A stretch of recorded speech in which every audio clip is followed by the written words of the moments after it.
اعوذ باللہ من الشیطان الرجیم بسم اللہ الرحمن الرحیم الحمد للہ رب العالمین والصلاة والسلام علی اشرف الانبیاء والمرسلین وآلہ الطیبین الطاہرین اعوذ باللہ من الشیطان الرجیم وَلَقَدْ أَنذَرَهُمْ بَطْشَتَنَا فَتَمَارَوْا بِالنُّذُرِ سورۃ القمر آیت 36۔ اور لوط نے ہماری عقوبت سے انہیں ڈرایا مگر وہ ان تنبیہ کرنے والوں سے جھگڑتے رہے۔ بطشہ عذاب عقوبت، تمارو کا معنی کیا ہے؟ جھگڑنا۔ ایک معنی یہ ہے شک کرنا۔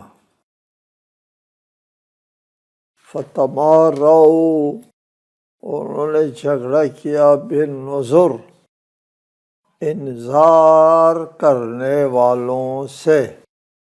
یہاں پر نذر جمع نذیر ہو جائے گا، اس لیے کہ جھگڑا نذیر سے کیا جاتا ہے اور تنبیہ کرنے والوں سے جھگڑا کیا جاتا ہے، خود تنبیہ سے تو جھگڑا نہیں ہوتا۔ حضرت لوط نے ان لوگوں کو آنے والے عذاب سے متنبہ کیا تھا، لیکن ان لوگوں نے حضرت لوط کی اس تنبیہ کو جو ہے وہ قابل اعتنا نہیں سمجھا اور جھگڑا شروع کر دیا۔ وَلَقَدْ رَاوَدُوهُ عَنْ ضَيْفِهِ فَطَمَسْنَا أَعْيُنَهُمْ فَذُوقُوا عَذَابِي وَنُذُرِ۔ اور انہوں نے لوط کے مہمانوں کو قابو کرنا چاہا تو ہم نے ان کی آنکھیں مٹا دی۔ لو اب میرے عذاب اور تنبیہوں کو چکھ لو۔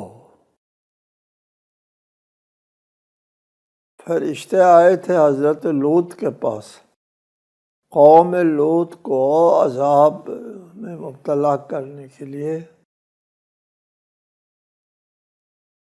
اور وہ فیصلہ لے کر کے وہ خوشگل جوانوں کی شکل میں آئے تھے فرشتے۔ قوم لوط نے ان کو دیکھ کر ان کے گھر پر حملہ کرنا شروع کیا کہ ان لڑکوں کو ہمارے حوالے کرو۔ تو اس وقت اللہ تعالیٰ نے ان حملہ آوروں کی بینائی ختم کر دی۔ فَطَمَسْنَا أَعْيُنَهُمْ، ان کے آنکھوں کو ہم نے مٹا دیا۔ طمس مٹانے کو کہتے ہیں، آنکھوں کو مٹا، بینائی ختم کر دی، اب اندھے ہو گئے۔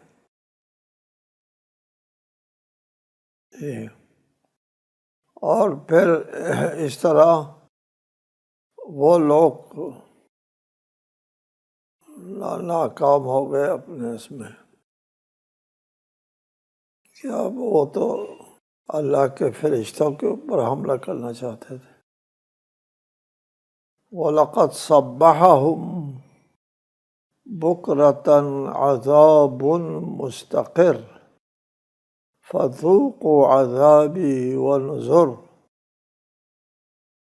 اور صبح سویرے ایک دائمی عذاب ان پر نازل ہوا، اب چکھو میرے عذاب اور تنبیہوں کا ذائقہ۔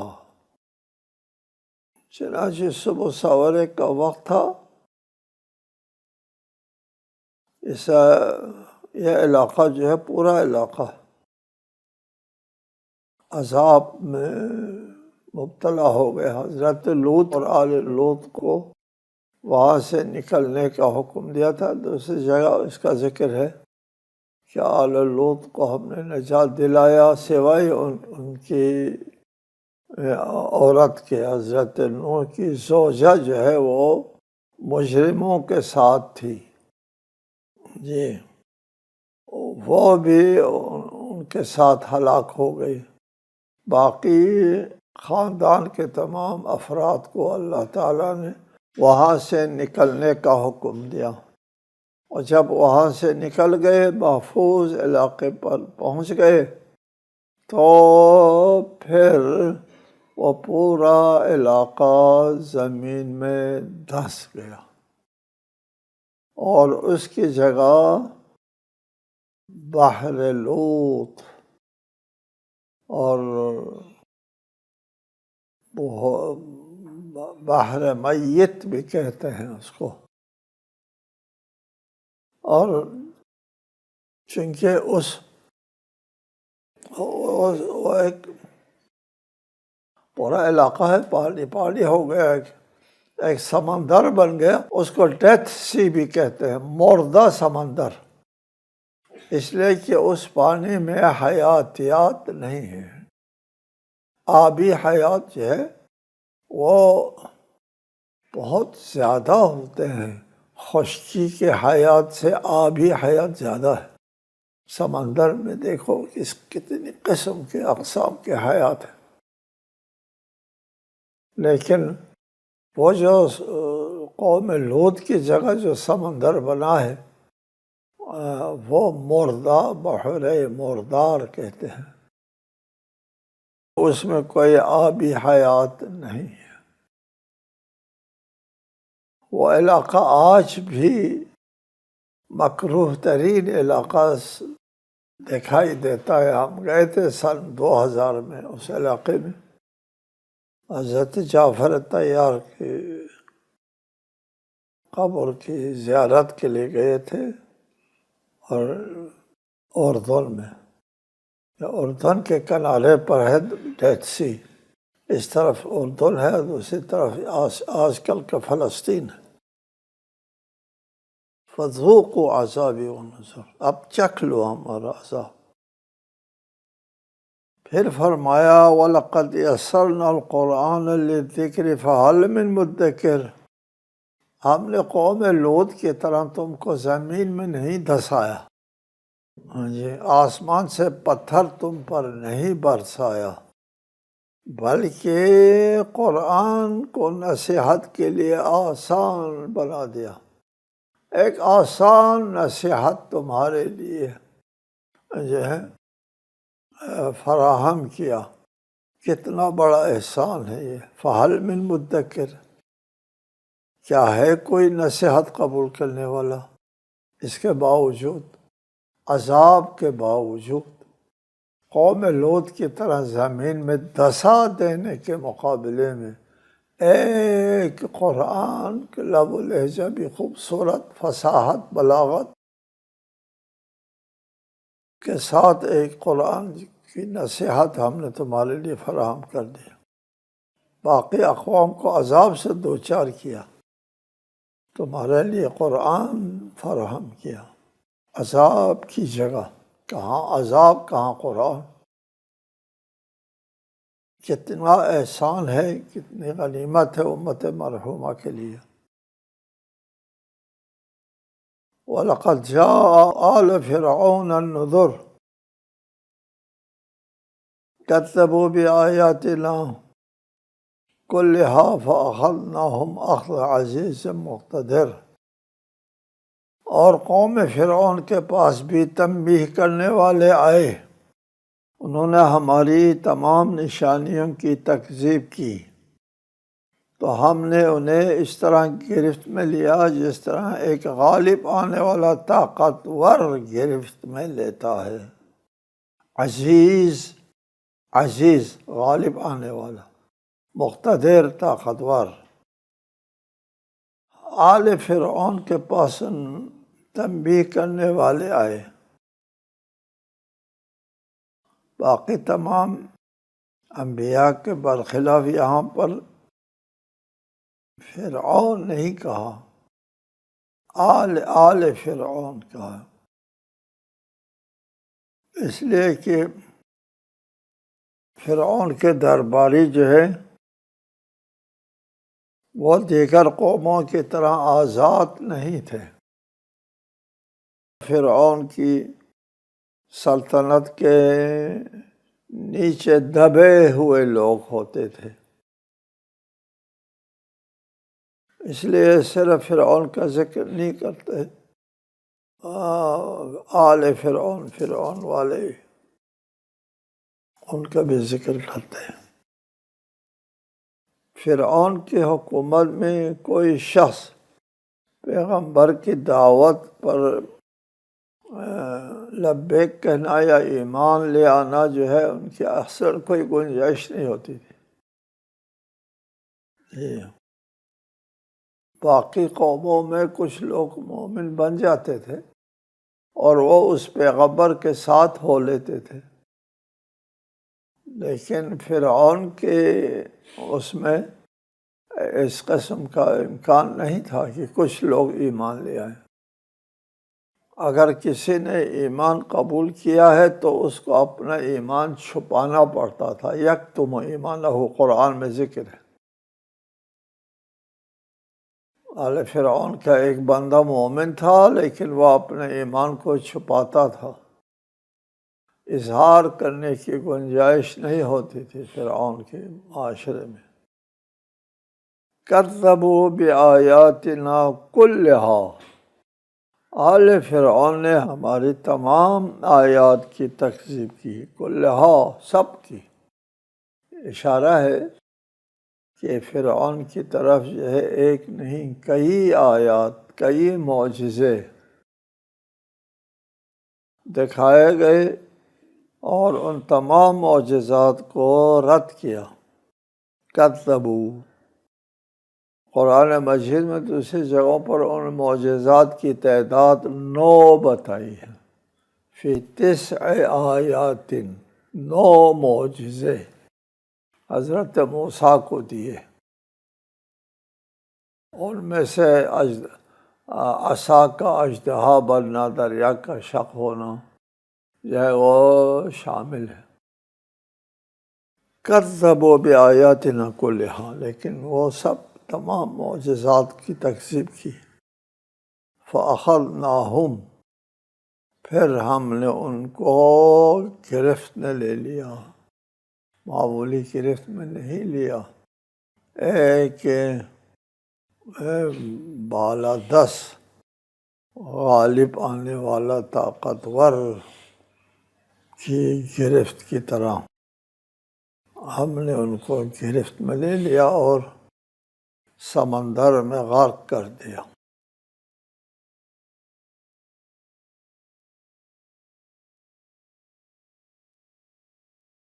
یہ ہو گئی کہانی گزشتہ اقوام کی۔ گزشتہ قوموں کی کہانی سنانے کے بعد اب متوجہ ہوتا ہے کفار مکہ کی طرف۔ اکفارکم خیر من اولئکم ام لکم براءۃ فی الزبر، کیا تمہارے زمانے کے کفار ان لوگوں سے بہتر ہے، یا کوئی کتاب تمہارے لیے معافی کا پروانہ کسی کتاب میں لکھا ہوا ہے؟ او مکہ والو، تمہاری کوئی حیثیت نہیں ہے۔ اکفارکم خیر من اولئکم، جن لوگوں کو ہم نے تباہ و برباد کر دیا، ان پر عذاب نازل کیا، ان سے کیا تم بہتر لوگ ہو کہ ان پر عذاب آئے گا، تم پر عذاب نہیں آئے گا؟ تمہارے اوپر بھی عذاب آ سکتا ہے۔ ام لکم براءۃ فی الزبر، کیا تمہارے لیے کوئی معافی کا پروانہ ہے کتابوں میں؟ وہ بھی نہیں ہے، بس تم پر بھی عذاب آنے والا ہے۔ لیکن عذاب کی نوعیت جو ہے مختلف گزشتہ امتوں سے یہاں مختلف ہے۔ ام یقولون نحن جمیع منتصر سیہزم الجمع ویولون الدبر، یا یہ لوگ کہتے ہیں کہ ہم ایک فاتح جماعت ہیں نہیں، یہ جماعت عنقریب شکست کھائے گی اور پیٹھ پھیر کر بھاگے گی۔ ام یقولون نحن جمیع منتصر، ہم فاتح لوگ ہیں، کہہ سکتے ہو تم لوگ۔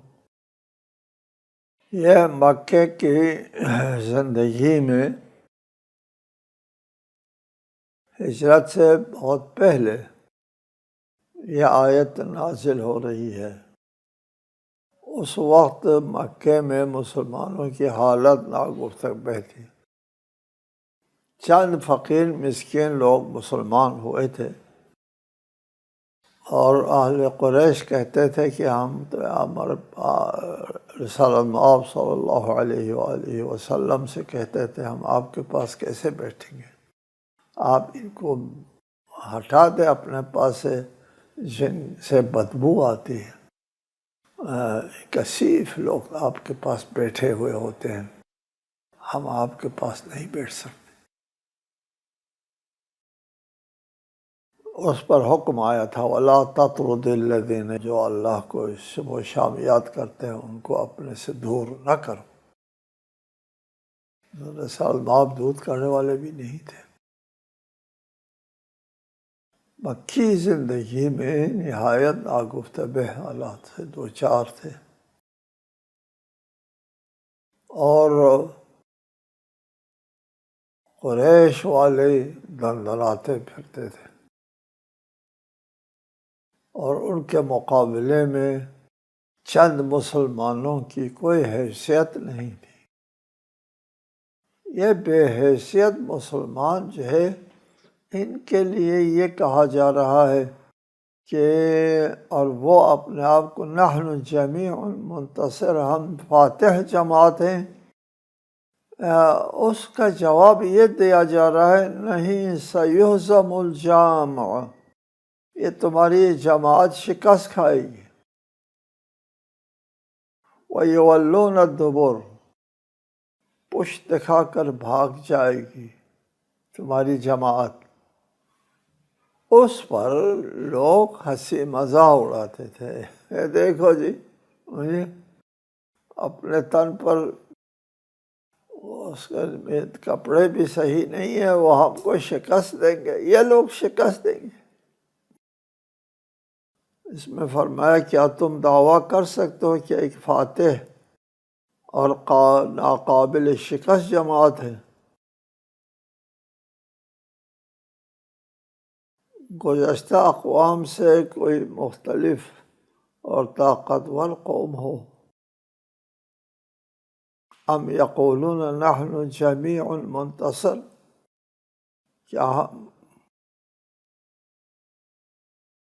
اپنے آپ کو کہہ سکتے ہیں کہ ہم ایک فاتح جماعت ہیں؟ جی نہیں، ایسا نہیں ہے، جواب نفی میں ہے، بلکہ گزشتہ اقوام کے مقابلے میں تمہاری کوئی حیثیت نہیں ہے۔ جیسا کہ روایت میں آیا ہے کہ حضرت زہرا سلام اللہ علیہا نے اپنے خطبے میں فرمایا تھا ان لوگوں سے، تشربون الطرقہ وتقطانون القدہ اذلۃ خاسئین، تم تو کیچڑ والے بدبودار پانی پیتے ہو اور گھاس بھوس سے بھوک مٹاتے ہو۔ وتقطعون القدہ اذلۃ الخاسئین، ذلیل اور خوار قوم ہو،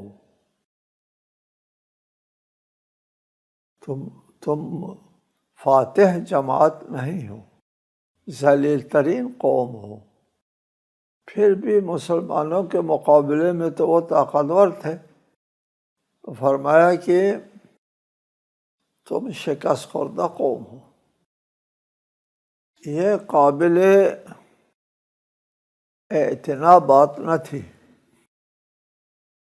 کہ قریش سے کہا جائے کہ تم شکست خوردہ اور پشت پھیر کر کے بھاگنے والی قوم ہو۔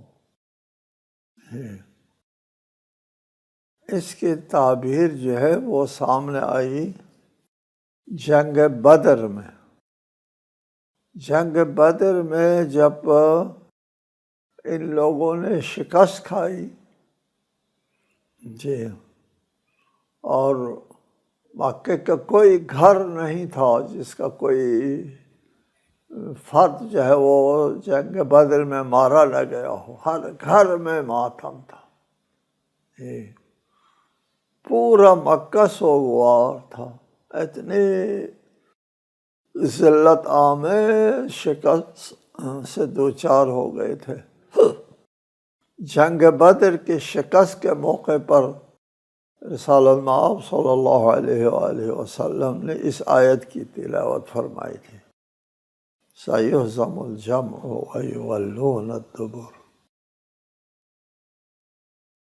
اور بچے کچے لوگ، وہ تو سب بڑے بڑے لوگ تو قتل ہو گئے، وہاں کوئی نہیں بچا،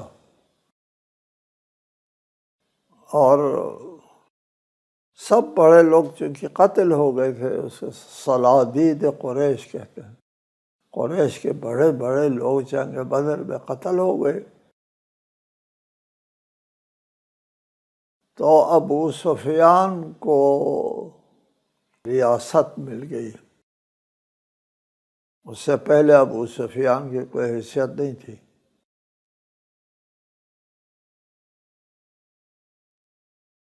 بل الساعة موعدهم والساعة أدهى وأمر۔ ان کے وعدے کا وقت قیامت ہے، اور قیامت تو زیادہ ہولناک اور زیادہ تلخ ہے۔ ادہا ہولناک، امر مر تلخ کو کہتے ہیں۔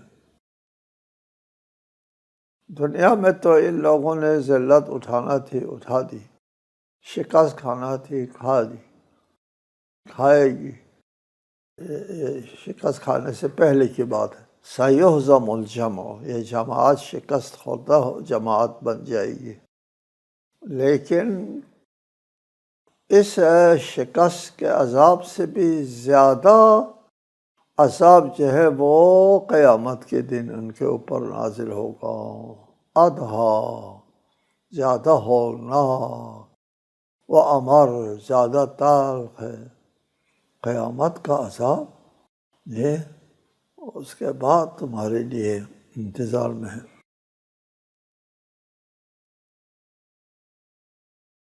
ان المجرمین فی ضلال وسعر یوم یسحبون فی النار علی وجوہہم ذوقوا مس سقر۔ مجرم لوگ یقیناً گمراہی اور عذاب میں ہیں، جس دن وہ منہ کے بل آگ میں گھسیٹے جائیں گے۔ ان سے کہا جائے گا چکھو آگ کا ذائقہ۔ دنیا میں تو شکست، ذلت آمیز شکست کھائی، اور آخرت میں تو اور زیادہ ان کے لیے عذاب ہے۔ یسحبون فی النار، جہنم کی طرف جو ہے وہ منہ کے بل گھسیٹے جائیں گے، اور پھر کہا جائے گا ذوقوا، چکھ، مس سقر، آگ کا ذائقہ۔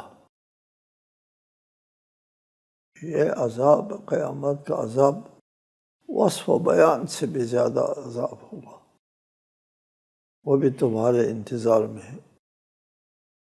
اور اس تمسخر کا جواب ہے جو دنیا میں ہی لوگ مسلمانوں کے خلاف کرتے رہے۔ اِنَّا كُلَّ شَيْءٍ خَلَقْنَاهُ بِقَدَرٍ، ہم نے ہر چیز کو ایک انداز کے مطابق پیدا کیا ہے۔ اللہ تعالیٰ کا اپنے نظام کے سلسلے میں ارشاد ہے، یہ ہر چیز کو ہم نے ایک مقدار میں، ایک نظام میں ایک قانون میں خلق کیا ہے. کوئی چیز اس کائنات میں اندھادھند نہیں ہے. تمام چیزیں جو ہے ایک قانون کے تحت ہے، اور اس قانون کے مطابق تمام مخلوقات کو بھی چلنا ہوگا. اور اس کی تشریح قابل توجہ ہے. اِنَّا كُلَّ شَيْءٍ خَلَقْنَاهُ بِقَدَرٍ. اور اس کائنات کے اوپر ایک قانون حاکم ہے. اس قانون کے تحت زندگی گزارنا ہوتا ہے انسان کو. تفصیل آئندہ انشاءاللہ. السلام علیکم ورحمۃ اللہ وبرکاتہ.